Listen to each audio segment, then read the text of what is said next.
The topics that have come to my mind in terms of what I should be addressing have also evolved. And let me be the first to say that some of the things that I'm talking to you about, I myself am struggling with.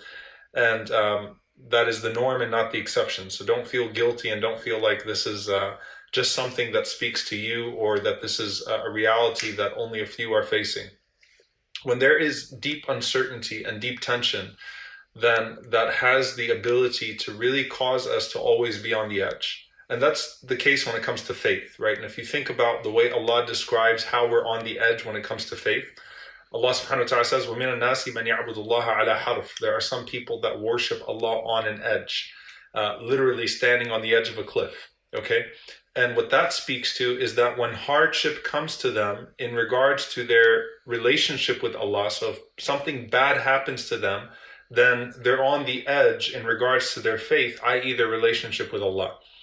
Naturally, when it comes to our relationships with everybody around us, even if we're not physically in the same space, but especially when we're physically in the same space, we're even more on an edge when we're facing the hardship and when we constantly feel like our core is disrupted. And so I want to talk about sabr in a different way. And inshallah ta'ala, I do hope that this khutbah will be beneficial. But I really want to break down sabr and connect it to what we're going through right now. And inshallah, in a very practical way that can speak to all of our realities, no matter where on the spectrum we are right now, in terms of how easily we get irritated, or if we're having a hard time, balancing your minor irritations with your major frustrations, right? So you have these major uncertainties about what's going to happen regarding your health, regarding finances, whatever it is, regarding the future. And then you also have just the things that are happening on a daily basis and things that can really annoy you suddenly that did not necessarily annoy you in the past. And this is not just in the capacity of marriage, by the way. Again, when you're on the edge, you're on the edge, and things can really get to you quite suddenly.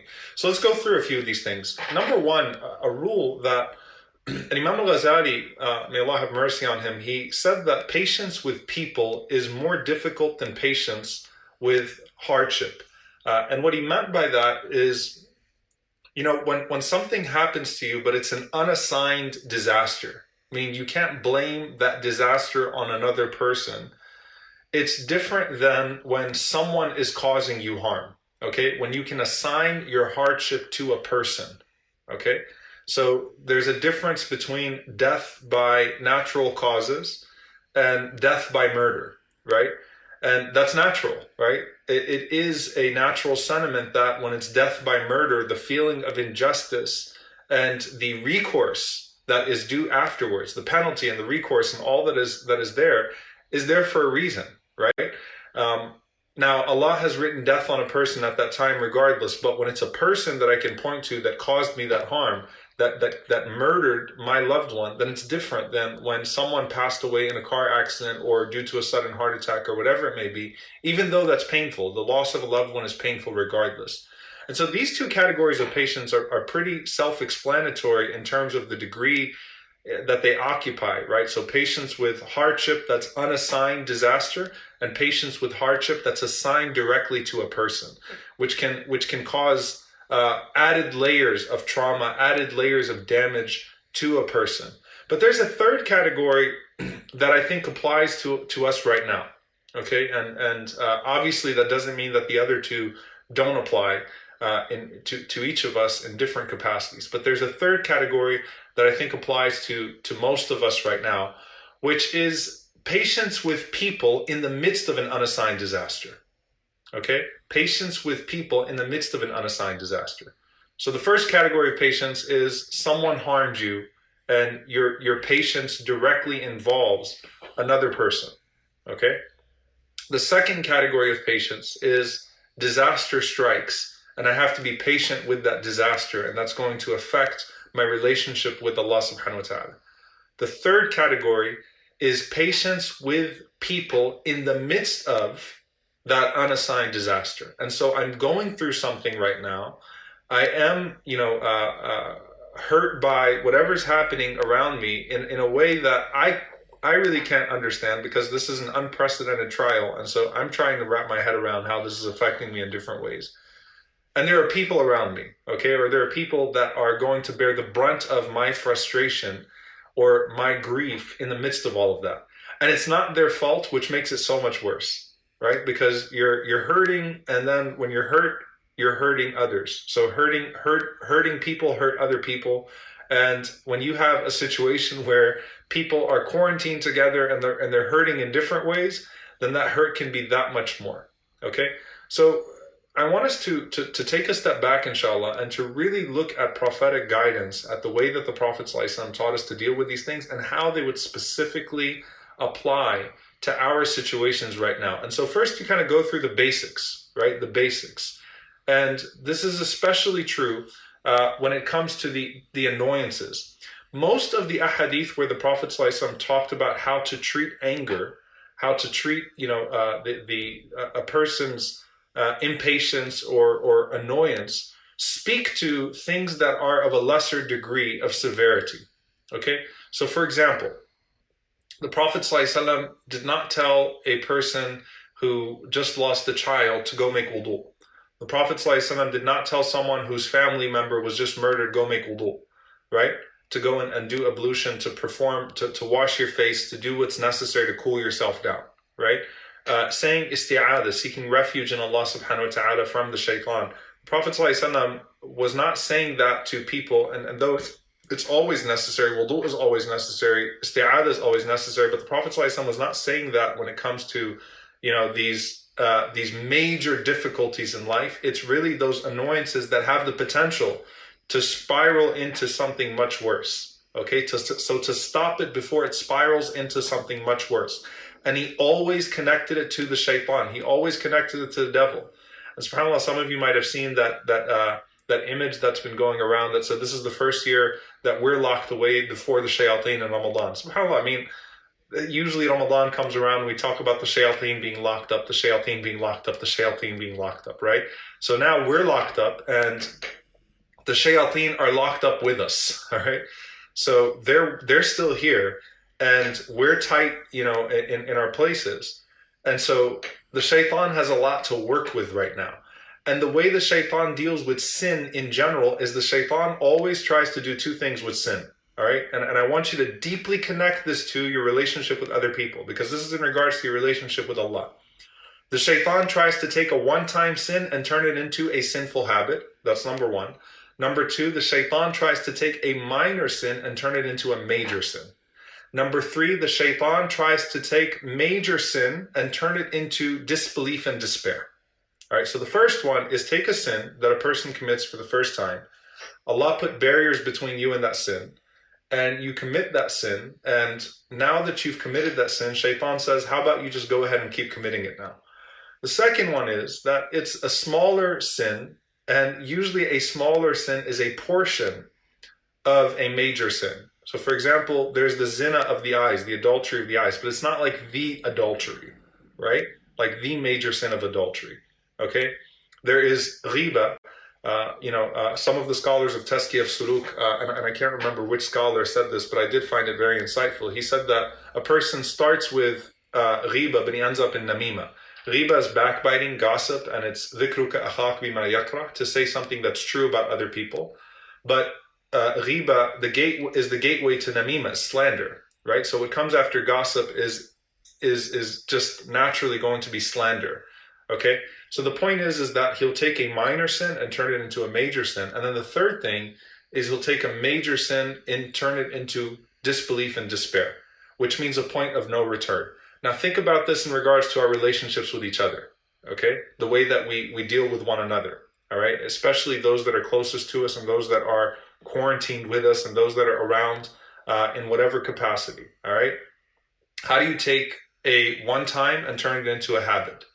Okay, so one infraction in the relationship, and how do you spur that into a habitual point of dispute, a habitual point of argumentation, and keep people at each other's throats so that they have no peace? The second one is a minor sin to a major sin, right? So a person starts, there's so many different ways of this, right? You start to become emotionally abusive, mentally abusive, emotionally abusive, verbally abusive. It just goes and it keeps going and going until it becomes physically abusive, and it's just horrific. It becomes a horrific cycle. And then the third thing is a point of no return, right? So major sin to kufr in the relationship with Allah is, how do I take this to a point of no return? Okay? To make them feel like there is no way that they can come back to Allah. Likewise, in our relationships, shaitan will be the first one to suggest, that just break it all off, right? Turn your back on that person, forget about it, cut it all off, cut it loose. Okay? That's not talking about the very real necessary times in which some relationships do need to be severed, by the way. I'm not talking about toxicity or tolerating abuse, okay? So please don't understand anything from this khutbah to be saying that a person should remain in an abusive situation. I'm talking about taking minor infractions and leading them into major disputes and sins that are long-term and that put you on a place of no return. That's what the shaitan does with your relationship with Allah. And that's the same playbook he's going to use in your relationship with one another.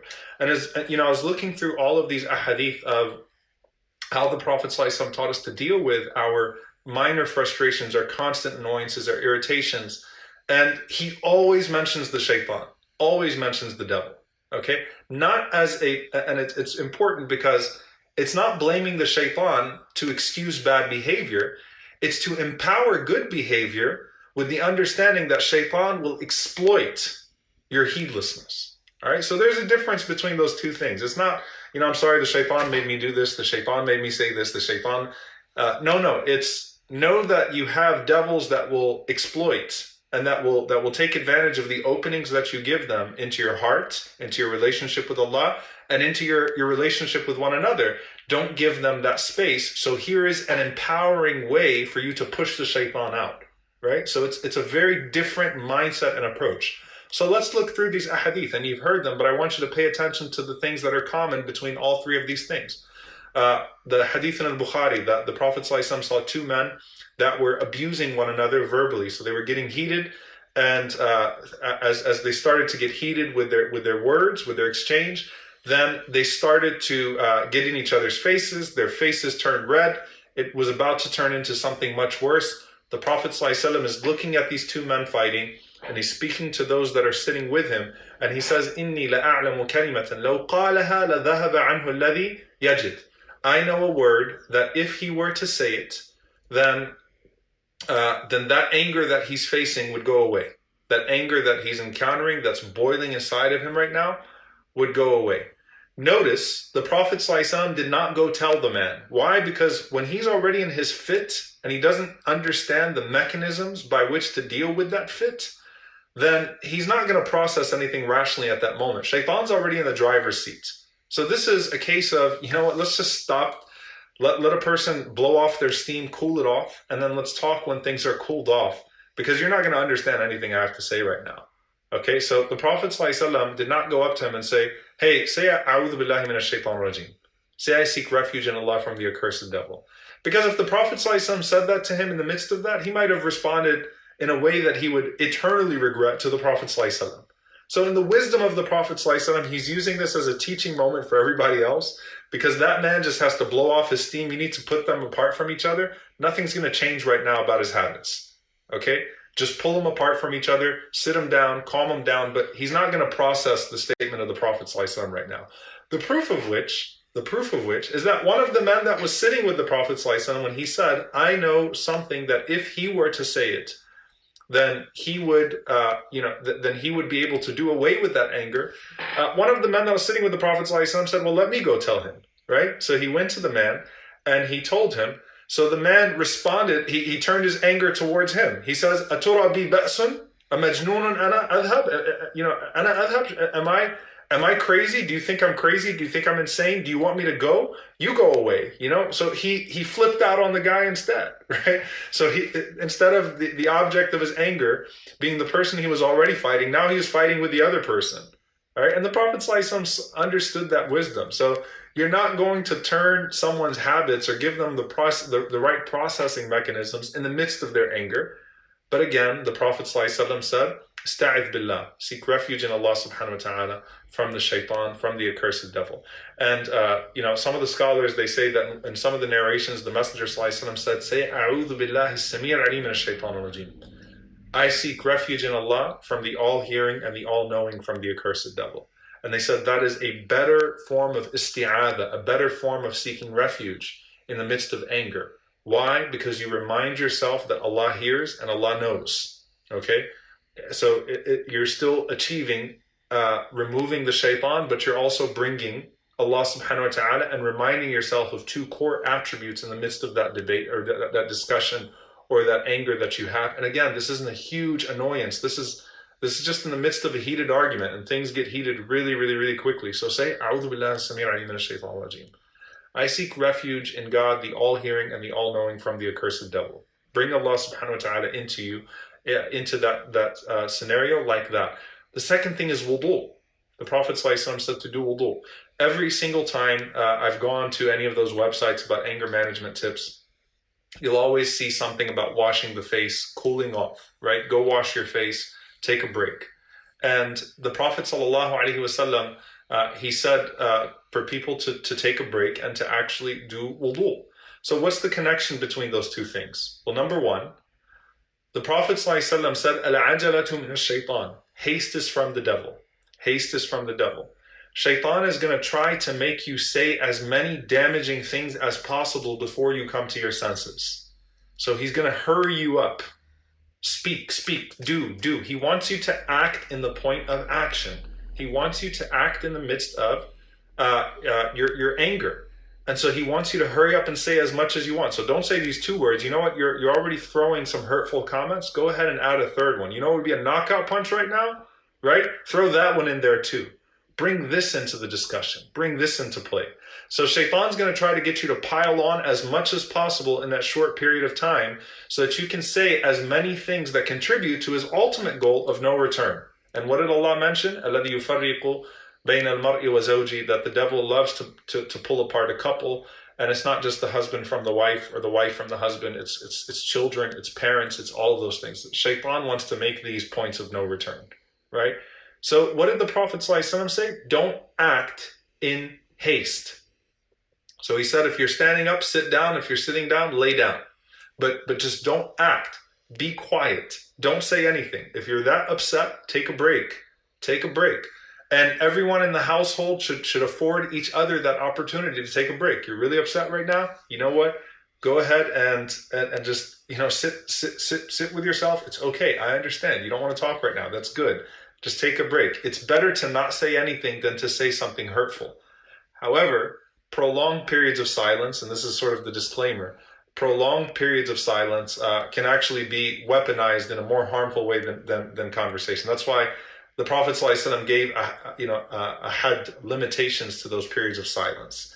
The period of silence should not be a hurtful weapon in and of itself. The period of silence should be enough to allow the shaitan to be removed from that point of anger, so that you're not acting in that point of anger or saying anything in that point of anger. So it's not like I'm not going to talk to you. It's let me take some time. Let me just take a few moments. Let me take a few minutes. Let me take a break. Let me pull off to the side, right?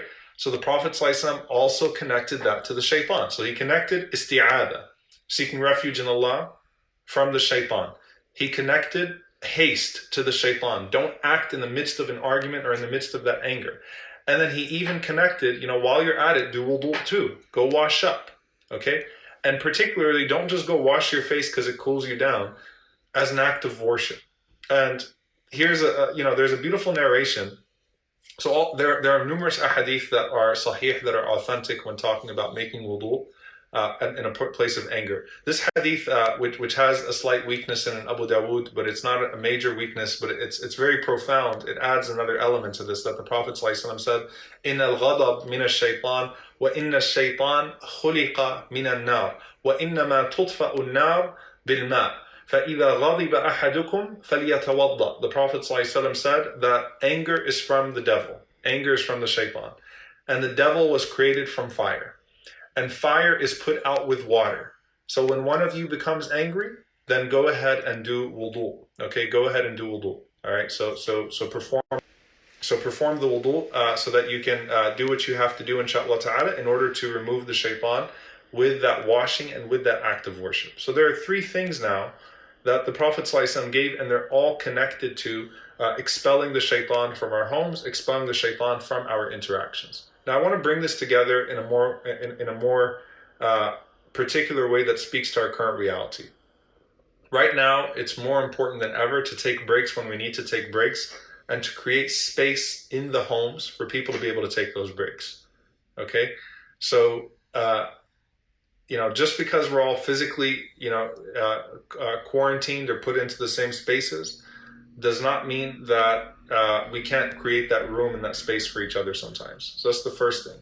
Number two, talking through our feelings outside of the point of anger allows you to be silent when you're angry.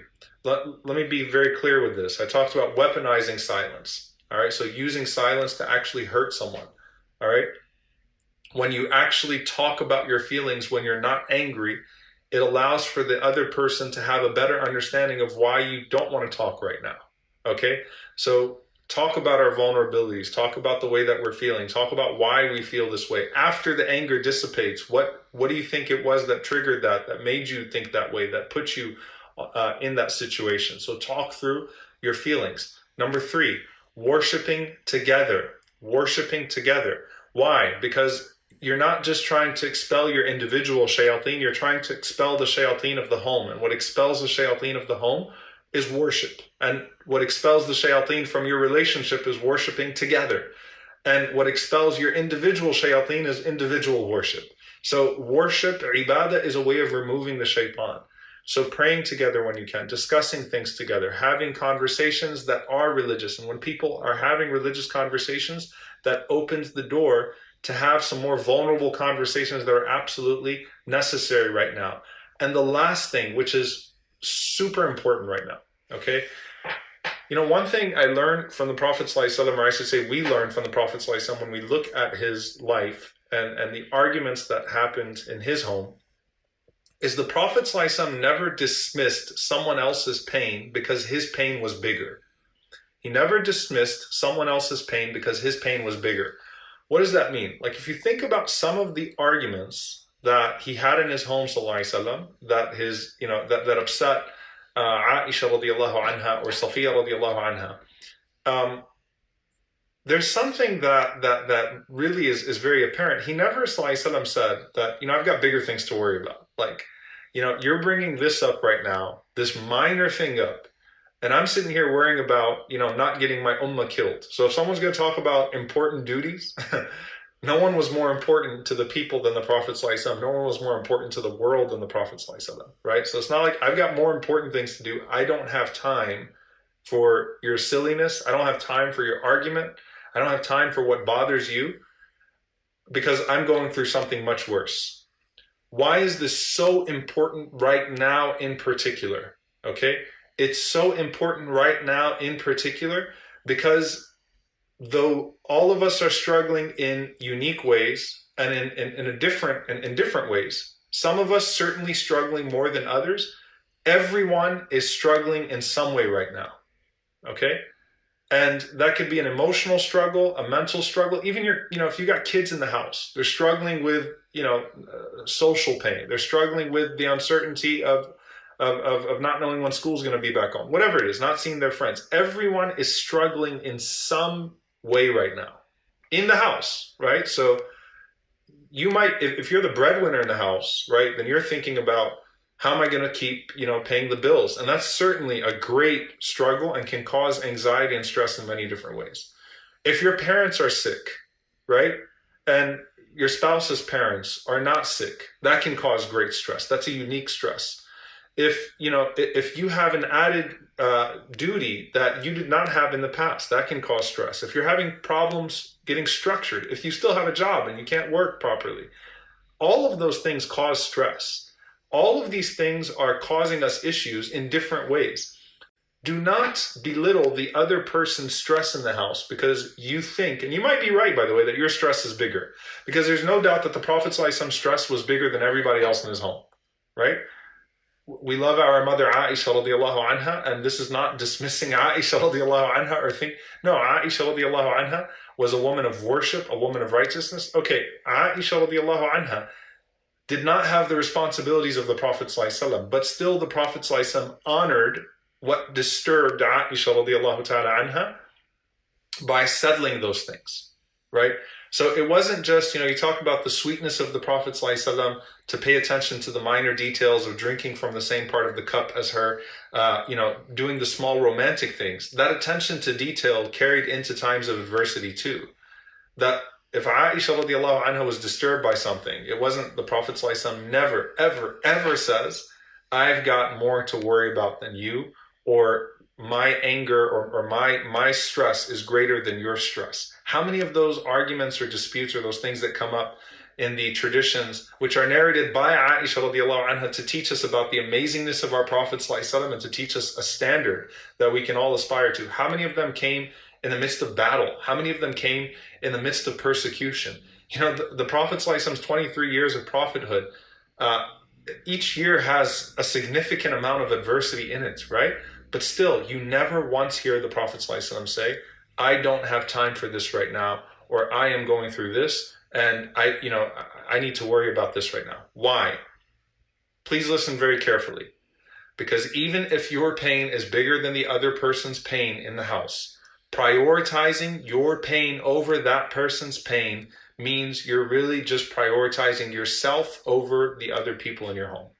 All right? So prioritizing yourself is by prioritizing your pain and making it seem like it's the only stress and anxiety that exists in the house. So don't belittle the other person's stress. Don't belittle the other person's pain. Don't belittle what everyone else is going through in the house, including the kids, by the way. If you got children in the home, everyone's going through something, right? Try to listen and hear what they're going through. Don't ever say, I'm going through more than what you're going through, or I've got more to worry about, because those are signs of narcissism. And narcissism is very satanic. Shaitan is the ultimate narcissist, right? So he's going to feed a narcissistic presence in the home as well. Do not say, my pain is greater than yours. I'm going through something that you're not going through. I've got to worry about this. You've got to worry about this silly thing. Don't do that. It's not fair. It's not prophetic. It's not the sunnah of the Messenger sallallahu alaihi wasallam. So yes, we're all struggling in very unique ways right now. Ways that maybe we can't understand how the other person's struggling. We don't even understand how we're struggling right now, right? Each one of us is having to dig deeply and think, how am I struggling right now? How is this affecting me? How is this rupturing my way of thinking right now, right? Why am I so upset about this all of a sudden? So we're trying to figure ourselves out. So we're definitely not going to figure everyone else out right now. Okay, so in the meantime, may Allah subhanahu wa ta'ala calm all of us, and those that indeed have been suffering far more than all of us, our brothers and sisters that were already suffering around the world. May Allah subhanahu wa ta'ala alleviate their pain. May Allah subhanahu wa ta'ala remove their oppression.